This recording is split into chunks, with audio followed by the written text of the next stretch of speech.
Hi guys! Or, if this is the first time you're seeing my face, hello, person who's never been to my channel before.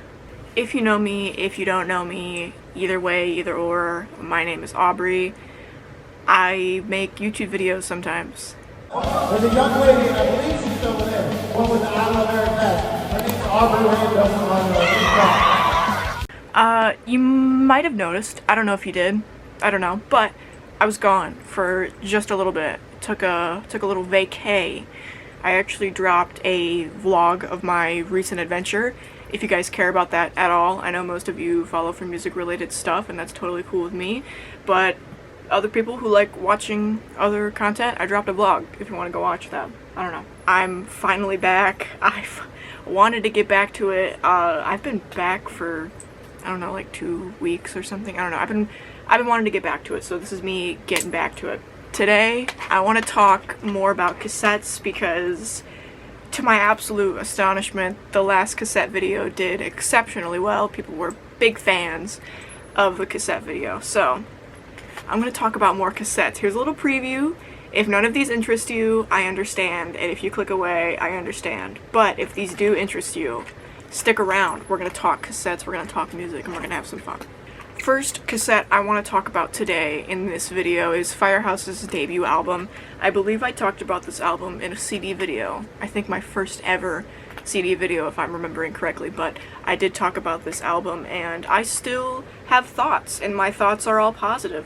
I love this record. I can't pick out a single bad thing about it. I mean, there's an instrumental track in the middle of it, which I think is okay.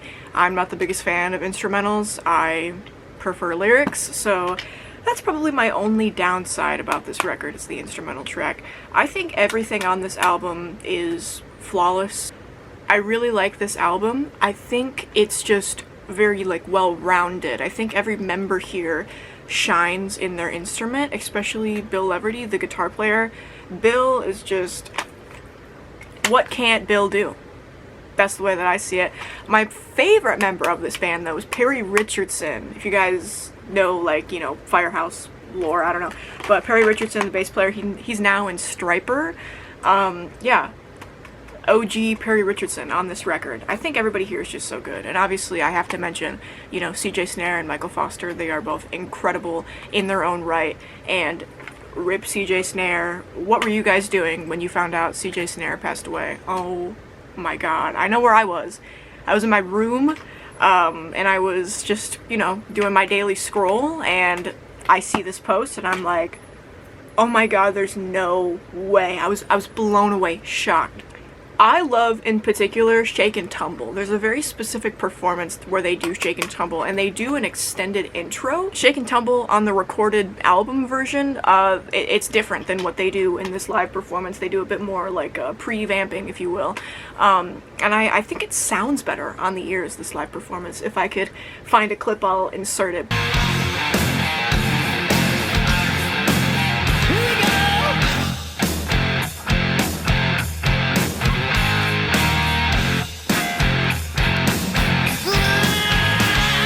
But it does not sound like that on the album version. All good things to say. Even the photo shoot to go along with this record, I've always been a really big fan of.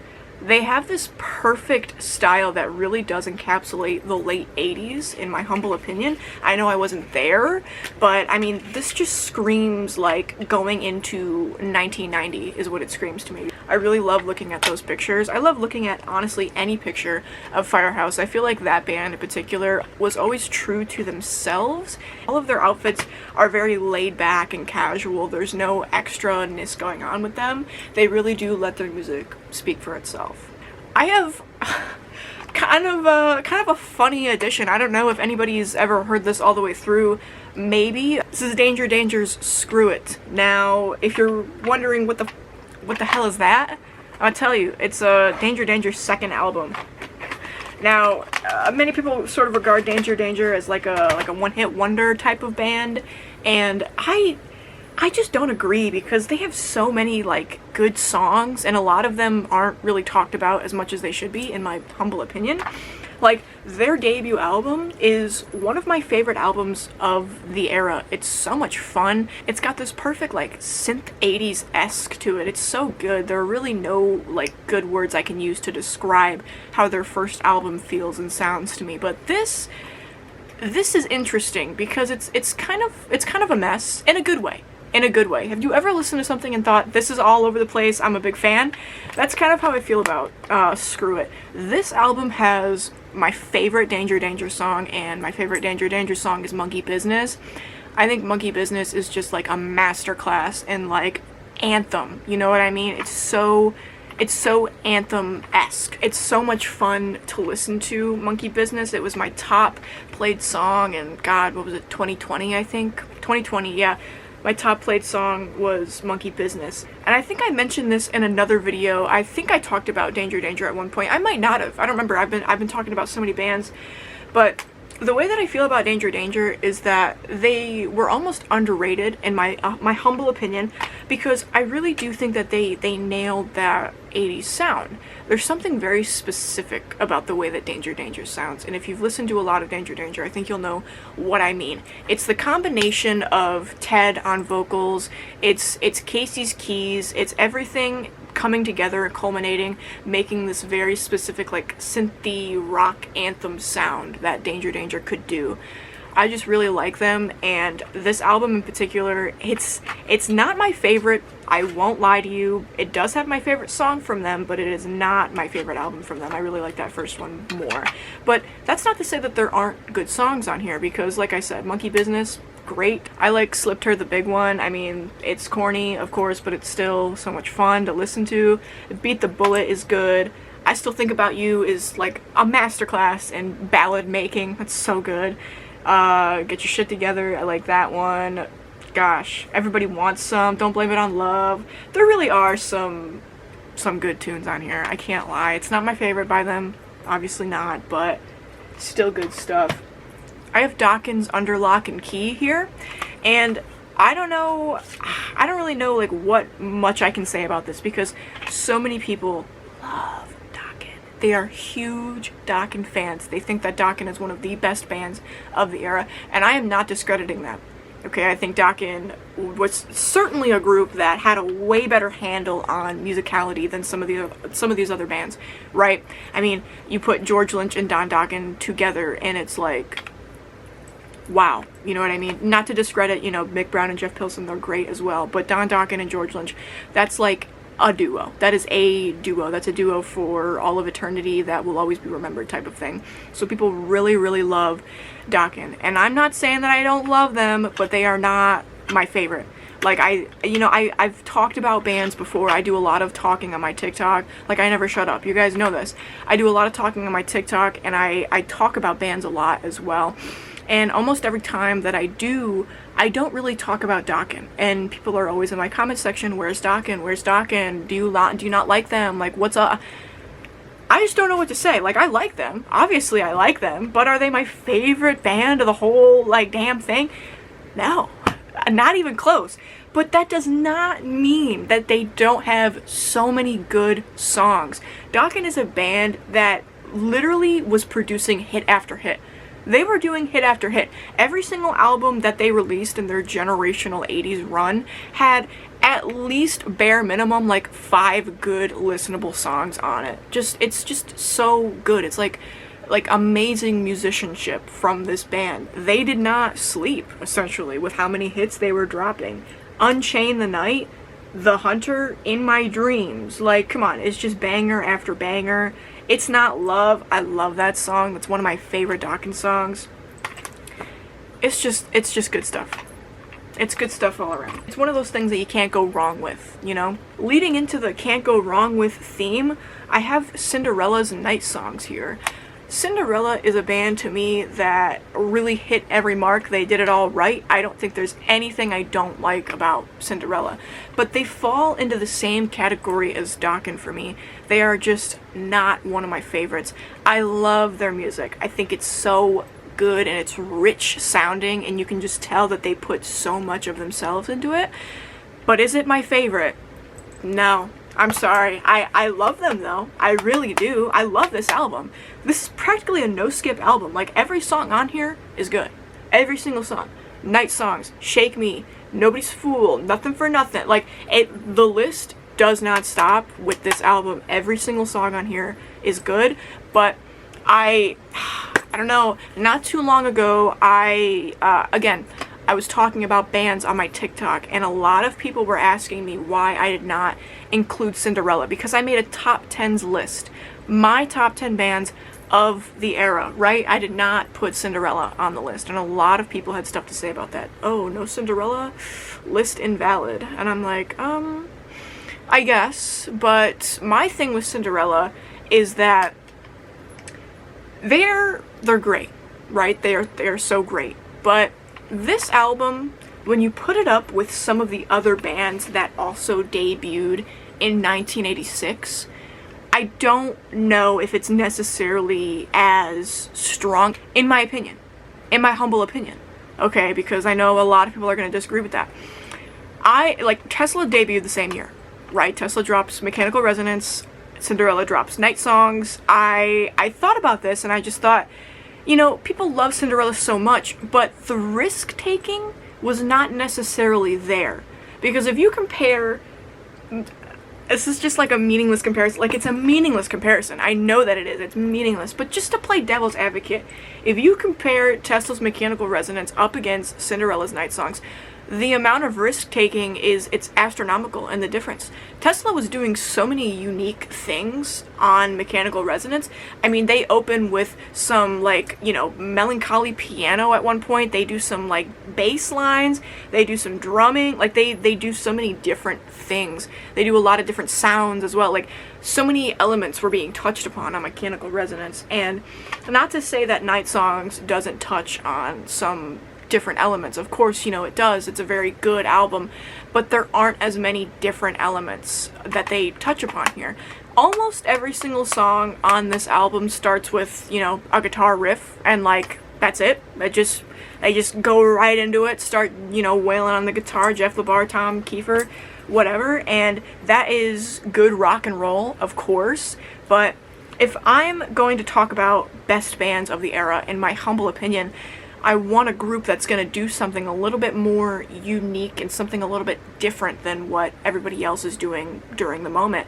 Slaughter's debut album. I talked about this in a CD video. I am such a huge fan of this record.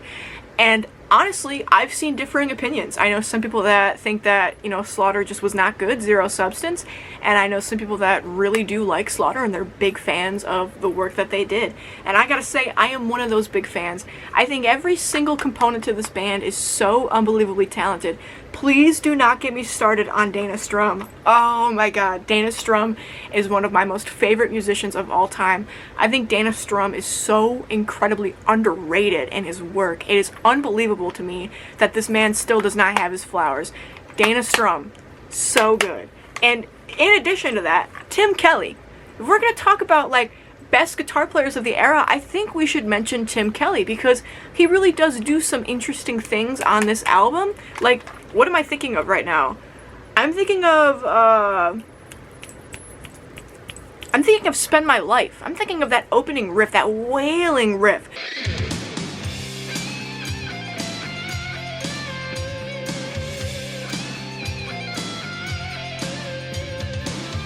Like, that catches attention. That makes you wonder, where is this going? Like, wow, I need to hear the rest of this. Tim Kelly was so good. Tim Kelly was so, like, smart when it came to guitar, and I just, he is so missed. Rip Tim Kelly. But, you know, obviously, Mark Slaughter, one of the most underrated, in my opinion, vocalists of the era. I'm not saying unknown, okay? Everybody knows who Mark Slaughter is, but underrated, I would say definitely. When we talk about best vocalists of this era, we have to mention Mark Slaughter. We just have to. That man has the most insane vocals. He's just insane. Mark Slaughter's just insane. Like, I can't even describe to you. If you know, you know. You guys know exactly what I'm talking about. That man can sing like there's absolutely no tomorrow. And Blas. I don't know why he's named Blas, but I'm going to tell you, my 14-year-old self got a real kick out of that. Blas Elias. Incredible skills. One time I actually posted something Blahs related and he liked it on Instagram. That was like the highlight of my life. But yeah, I'm a big fan of this record. Gave Me Your Heart is my favorite song on here. I think I mentioned that as well in the one I talked about this album in the other video. But so many good songs. Like, I don't think I skip any of these except for like maybe 2 or 3. Loaded Gun is a skip for me. What else is a skip for me? There's another one on here. She Wants More is a skip for me. And Thinking of June, since it's instrumental. But every other song on here I listen to. I love it. It's just so much fun. Like, they do so many unique things. They really get you invested in the record. I mean, even Burning Bridges and that little like bridge where Mark is like screaming at you. It's like, oh no, you got a headache? That is so good. Like, who thought of that? Who thinks of that to put that in the record? Like, we're still talking about, like, I don't know if, like, who's a fan of the word hairband. I know that word kind of offends some people, so I'll just say, like, we're talking, like, 80s rock bands, right? And every single one of them had their own thing going on. I will say Slaughter's thing, this whole, like, shebang that they've got going on, was so good. It was interesting. It was fun to listen to. I'm gonna stop talking about this now, because I haven't stopped talking. I have Roxy Blues Want Some. Oh my god, this is such... I don't know, guys. I don't know. I talked about this in a CD video as well, and I was recently reminded that I love Roxy Blue. I just do. I'm sorry. I know some people really don't like what they did here. A lot of people really don't like it, and my uncle included. My uncle gave me this cassette, actually. Fun fact, backstory. Before my uncle passed away, this was 2020, I would have been, God, how old? I would have been 14, turning 15 years old in the year 2020, okay? My uncle gives me a lot of cassettes, and I'm like rifling through them, and I find this. And I remember, he told me he gave this to me because he did not like it. He was not a fan in the slightest. And so and to quote him, I'm pretty sure he said he thought it sucked, so he gave it to me. And you know what? I would love to agree with my uncle on everything and say that we share the exact same taste down to a T, but that's just not true because I love this album. I'm a big fan. I think what they did here was just creative. It was just creative. And I'm not saying that, like, they're completely unique and they totally did their own thing and that there's no other influence. There's definitely influences on here, okay? 100% influences from other groups. I mean, if you, that's how you make a record. You are influenced by what is around you, essentially. And it's evident here, but they do it in a way that it's just charming to me. I think that's the best way to put it. Roxy Blue charms me. They really do. And I think the most interesting thing I know about this album is that Sid Fletcher, the guitar player, no longer plays guitar, no longer music involved. He is a dentist, a literal dentist. He went to school and now he's a dentist. And I think that is very interesting. Yeah, I want to talk about the photos in here too, because this is like one of my favorite album photo shoots. I said that in the last video. I remember. But do you see this picture? Like, come on, that's just so good to me. That's so clever. It's fun. I just love when bands have fun, and you guys know that. I say that all the time. I love when bands have fun, because if they're having fun, I'm going to have fun. I'm going to enjoy it more because I know that they enjoyed it. You know what I mean? I've got one last cassette here. One more. And funny story, I actually almost purchased this cassette for a second time because I forgot that I owned it. That was literally, what, yesterday? I almost bought it. And then I was like, wait, I better see if I own it. Hurricanes, Over the Edge. There are no words I can use to properly describe what Hurricane meant to my teen self. When I was first getting into this music, now, keep in mind, I was raised on this music. I grew up around it. It was my mother's life. She lived through hair metal, okay? Those were her teen years. So did Brian, my uncle. The siblings. They both lived through that era as teens, loved it so much. So naturally, that is how I grew up. I was raised on this stuff. So when I was growing up, I was given the very, like, bare basics, like Motley Crue, listen to them. Poison, listen to them. Def Leppard, you know what I mean? So when I got to be 13 and I realized that there was more out there, that's when I started digging, and I did not stop digging. That's how I got here.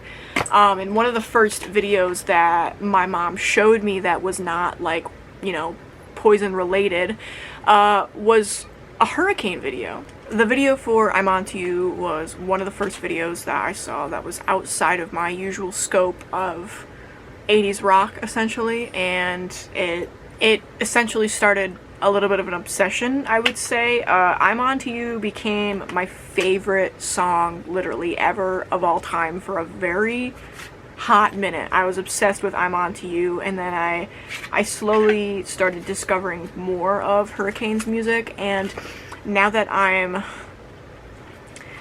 more versed in their stuff, I would say I definitely like their first album more, but I do love the stuff that they do on Over the Edge. And this is a band with some famous last names. We've got Tony Cavazzo and Robert Sarzo. If you recognize those two last names, or if you know anything about Hurricane, what I'm about to say doesn't mean anything to you. But Robert Sarzo, the brother of Rudy Sarzo, and Tony Cavazzo, the brother of Carlos Cavazzo. Carlos Cavazzo, Quiet Riot, Rudy Sarzo, Whitesnake, and so on and so forth, Quiet Riot as well. Hurricane is sort of, it's sort of special. It's a very unique situation with these brothers whose, you know, family members were quite famous, found some good success. And I can't say that Hurricane found the greatest success. Many people I talk to don't really know who they are, but I do really like their stuff and what they do, and I think that Hurricane should definitely be a band that comes up in more conversations, I feel like. In addition to that, we've got, you know, a young Kelly Hansen, who now is in Foreigner, or not anymore. I don't know, he was, but he was in Foreigner. That's it, guys. That's gonna wrap it up. That's my video. Those are the albums I wanted to talk about today. If you enjoyed, feel free to come back. I'll do more videos. Obviously, this is what I do now. I'm a part-time YouTuber, aspiring music journalist, if you will. So yeah, thank you guys for hanging out with me. As always, it was so much fun. We'll do it again sometime, and please stay safe out there and don't do anything dumb.